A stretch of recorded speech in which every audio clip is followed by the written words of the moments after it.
여기 수호하시는 분 쓰실 거고 여기 옆에 쓰고 뒤에 보이게 뭐든 다 보이게 여기 앞에 다안 온 거 같은데 왜 안 올라가?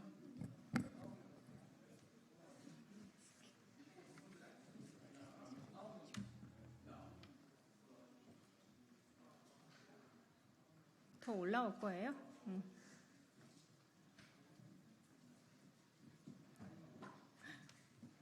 저희가 발표했을 때.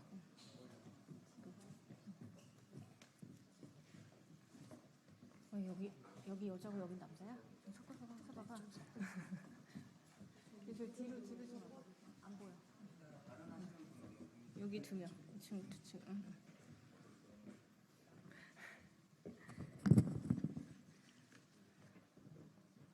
네, 인사하고 잠시만 인사하겠습니다. 네.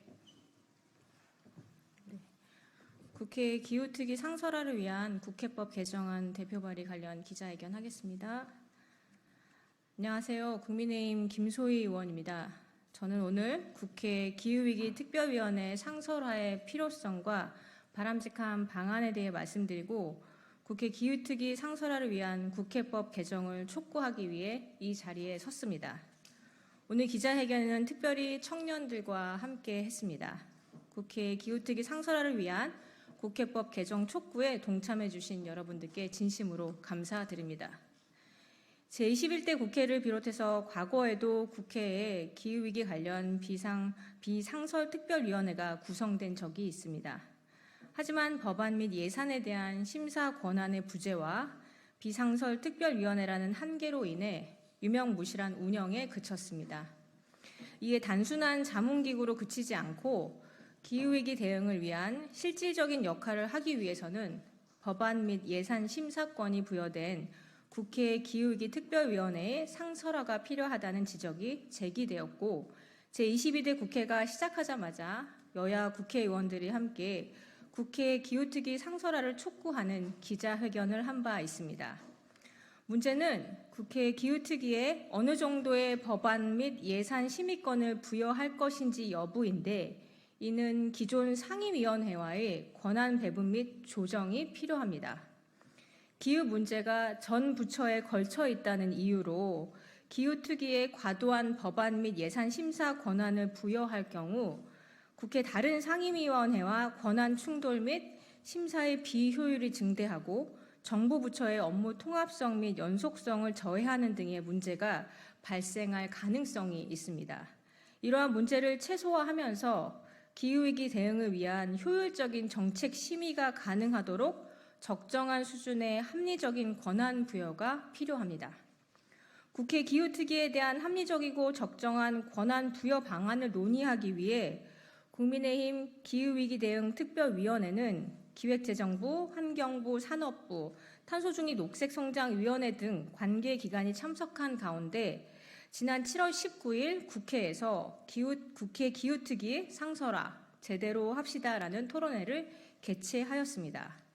그리고 토론회에서 논의된 내용을 반영하여 과도한 심의 권한 부여로 인한 혼란을 최소화하면서 국회 기후특위 상설화의 목적을 달성하기 위한 국회법 개정안을 오늘 대표 발의했습니다.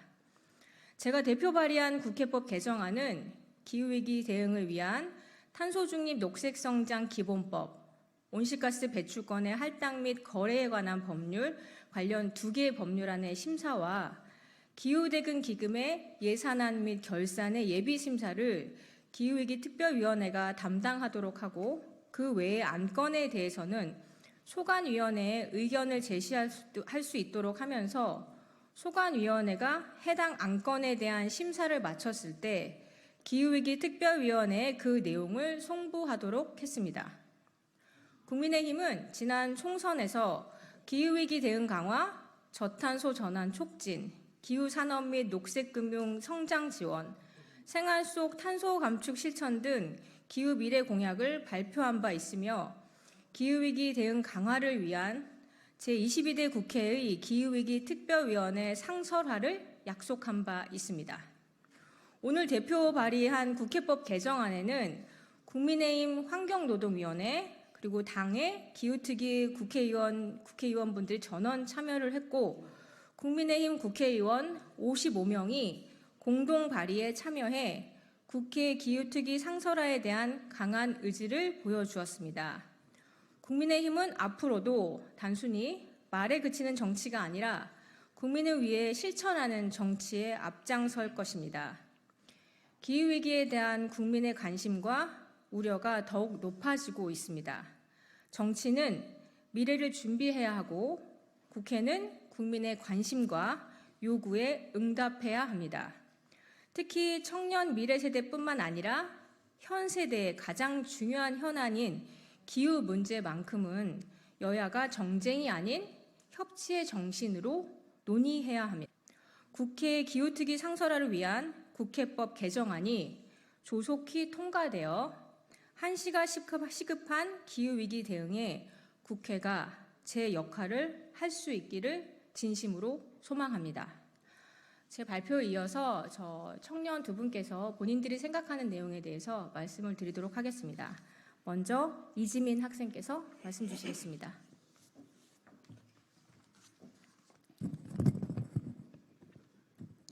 네, 안녕하십니까. 전북대학교 재학 중인 청년비서관 이지민입니다. 요즘 같은 날씨는 예측이 불가능할 정도로 변덕스럽습니다. 아침에는 뜨거운 더위와 함께 끈적끈적한 습기가 우리를 압도하지만 오후에는 갑작스러운 장대비가 쏟아지고 심지어 비가 그친 후에도 다시 햇빛이 강렬하게 내리쬐는 날씨를 경험하고 있습니다. 이러한 급격한 기후변화는 우리의 일상생활뿐만 아니라 건강에도 큰 영향을 미치고 있습니다. 폭우로 인한 침수 피해와 폭염으로 인한 건강 문제는 우리의 삶을 위협하고 있습니다. 이는 단지 미래의 문제가 아닌 우리가 지금 당장 직면하고 있는 현실입니다. 우리는 변덕스러운 기후 속에서 살아가고 있지만 이는 단지 시작에 불과합니다. 우리는 이 문제를 해결하기 위해 즉각적인 대응이 필요하며 지속가능한 방안과 현실적인 해결책을 마련해야 합니다. 지금은 우리가 행동해야 할 때입니다. 지구 환경을 보호하고 미래 세대를 위해 지속가능한 개발과 환경 보전에 힘써야 합니다. 이를 위해 국회에서 기후상설위원회를 설립하고 기후변화에 대한 종합적인 정책을 추진해야 할 때입니다. 기후위원회는 기후위기 대응을 위한 과학적 연구와 정책 제안을 통해 우리의 삶에 직접적인 영향을 미치는 문제들을 해결하는 데 중추적인 역할을 할 것입니다. 우리는 지금 단결하여 책임 있는 행동을 보여줄 때입니다. 감사합니다.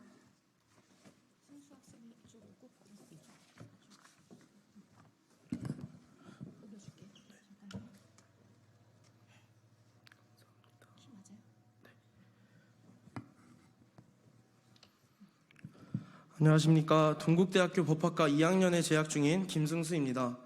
대한민국의 환경을 진심으로 사랑하고 걱정하는 미래세대 청년의 한 사람으로서 국회 기후위기 특별위원회의 상설화를 촉구합니다.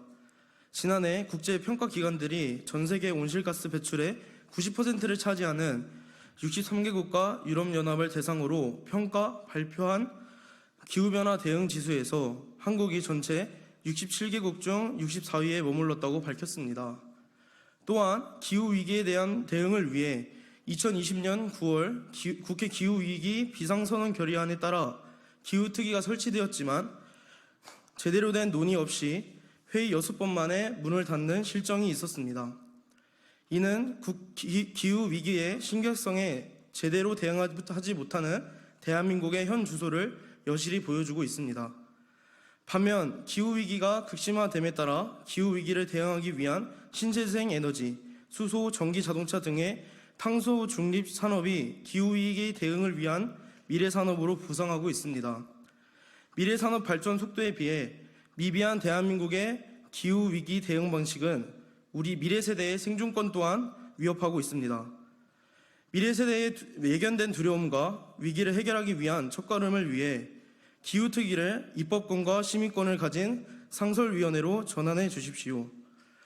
환경보전의 명작으로 불리는 레이첼 카슨의 침묵의 봄에서는 이런 구절이 나옵니다. 결정을 내리는 사람은 우리가 잠시 권력을 맡긴 관리들이다.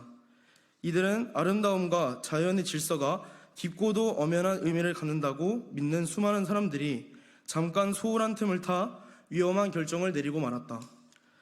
아름다움과 자연의 질서가 깊고도 소중한 의미를 갖는다고 믿는 수많은 미래 세대를 위해 여야 모두 실질적으로 기후위기를 대응할 수 있는 국회를 만들어 주십시오. 감사합니다.